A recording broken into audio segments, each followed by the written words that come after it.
Hi everyone, this week we're testing the 2015 Volvo V60 Polestar. So you can get this in S60 sedan form and V60 wagon like what we have here. This is now the third Polestar model that Volvo Australia has introduced. Unlike the 2013 model, this is now a regular part of the showroom range. It's not a limited edition or anything like that. So distinguishing features for the 2015 model are of course these 20-inch alloy wheels,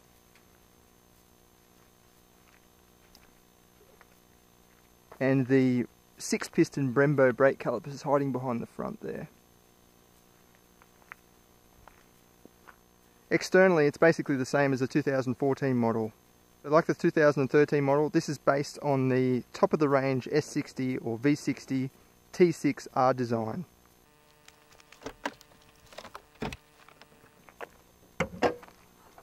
So under the bonnet is a 3-litre straight-six turbocharged engine. It's the same as the T6 engine except it's been revised by Polestar. So it churns out 257 kilowatts and 500 newton meters of torque. The main difference between this and the regular T6 R-Design is a Polestar computer tune and a unique turbocharger. The engine doesn't look any different to the normal T6 engine. It's even got the standard Volvo badge still on it. Keen Volvo enthusiasts will recognise the carbon fibre strut brace though, which is not on the normal T6 R-Design. So the front end's got a unique spoiler down below and some little air vents that take in air to the brakes.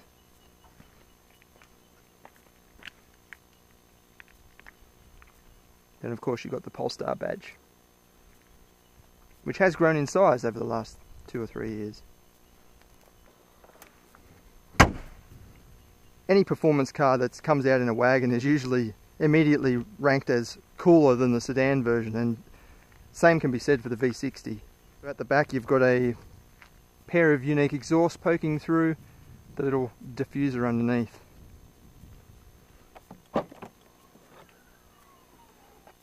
Cargo space is not compromised at all by the Polestar package.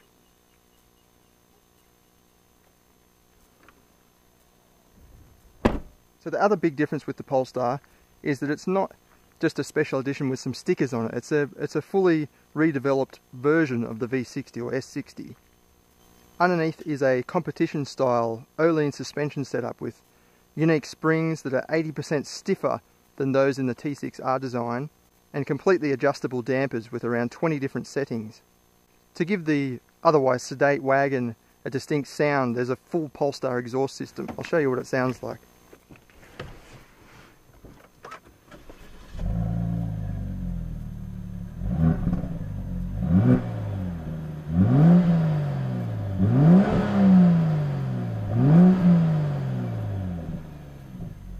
So as you can hear, there's a definite sporty note to it. It sounds chunky, it sounds almost racy, it almost sounds like a Porsche 911 Turbo. Inside it's basically a V60 T6 R-Design, except it's got a carbon fibre trimming around the centre fascia, a unique gear lever boot and a unique gear lever with the Polestar badge. There's also a sports steering wheel. It's got these nice little suede inner section, some blue stitching. There's also some bespoke seats with Alcantara sections in the middle to hold you in, and big supportive bolsters on the sides. We'll have a look at the back seat. In the back you've got a reasonable amount of room, decent headroom, and you've also got the Alcantara sections in the middle as well. Little flip down armrest, cup holders.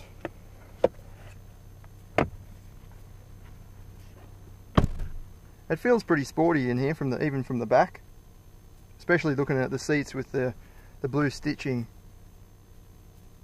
It still offers Volvo's practicality and sort of smart Swedish design.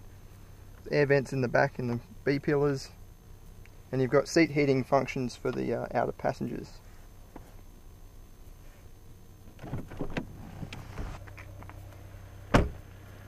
Let's take it for a spin. So you've got two different transmission settings to choose from, just the normal D, which changes gear all by itself. Then you've got the S mode, which changes gear a bit later in the rev range. It's a really nice sounding 6-cylinder engine this. It's got a real crisp, sort of clear but raunchy sort of soundtrack.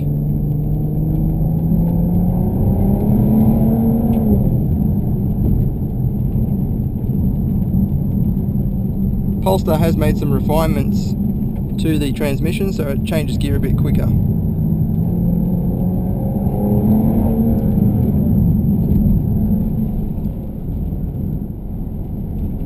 It's a 6-speed automatic. It's not a dual clutch or anything like that, it's just a sports automatic. We're a bit disappointed in the gearbox because Polestar has spent a lot of time engineering the car on and off the track.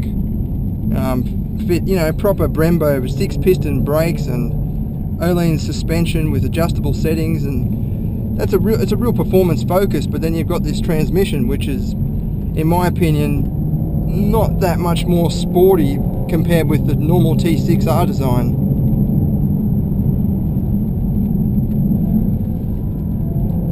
Just takes a hit of the paddle to get it into manual mode.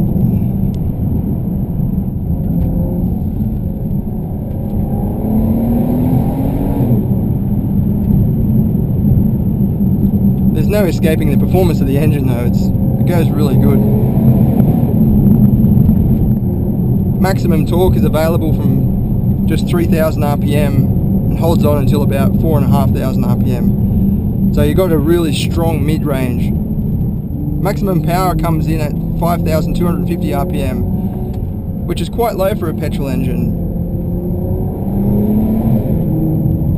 But when you drive it on, you know, a sporty road like this, you tend to want to change up gears relatively soon because you've got that strong mid-range.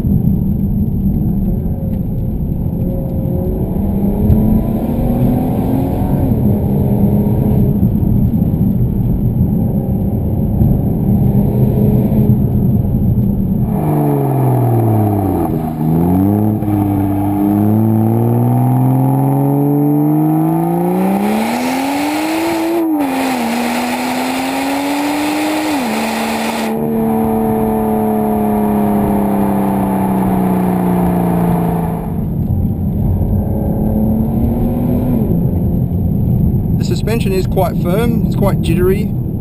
It feels like the bound is very tight, so the initial bump, even running over, you know, road connections and things like that, you can feel them, but then there seems to be a lot of suspension travel, so on a road like this which has a lot of bumps, it still does quite well to soak them up.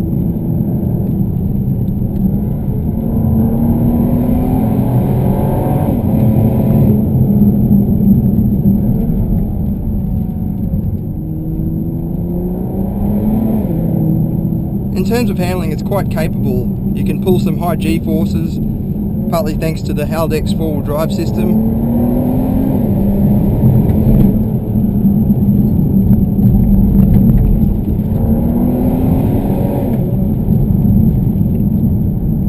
And the new 245 20-inch tyres help out as well to provide a bit more grip compared with the 2013 model.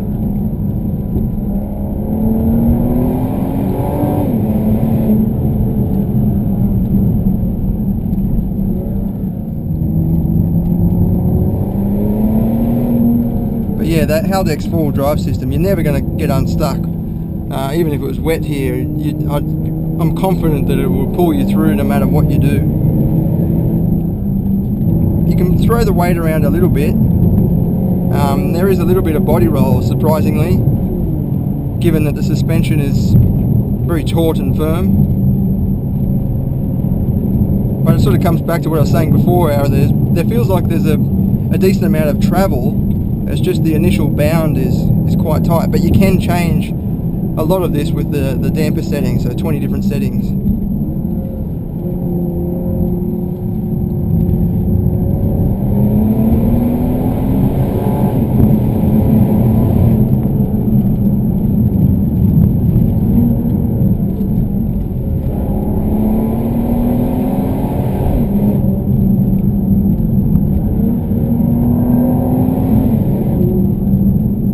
quite composed, even on this rough surface. There's no nervousness to the way the car drives at speed. And that's pretty good effort from Volvo or from Polestar, because this is sort of, you know, they're only a young brand. It's only 3 or 4 years old in the production car scene anyway. So they're a motorsport partner, but production cars are completely different to racing cars, obviously. They've done quite well to build on their experience and translate it into a production car suitable for the road and suitable for normal drivers.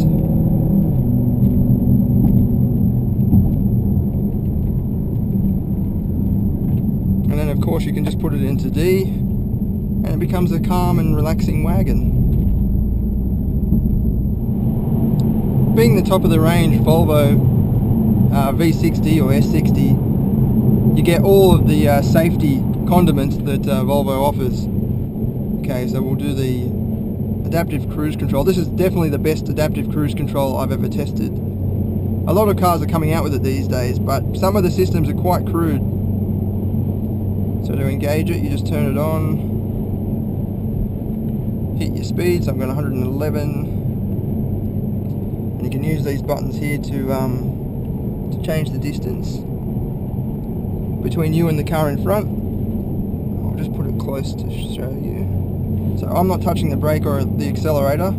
I've got it set to 111 and we're going, I might just change the theme so you can see the speed a bit easier.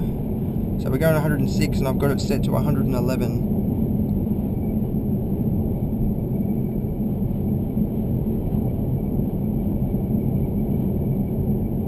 So I've got blind spot warning to tell me that there's cars coming.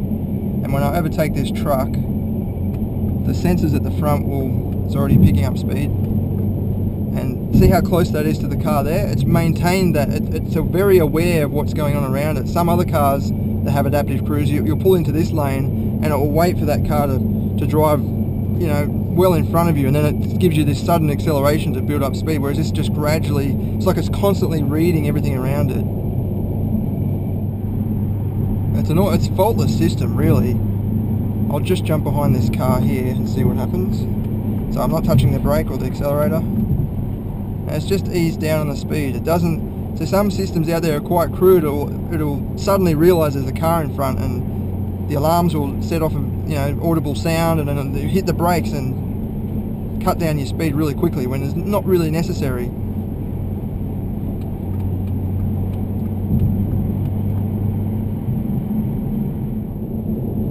So should you buy one?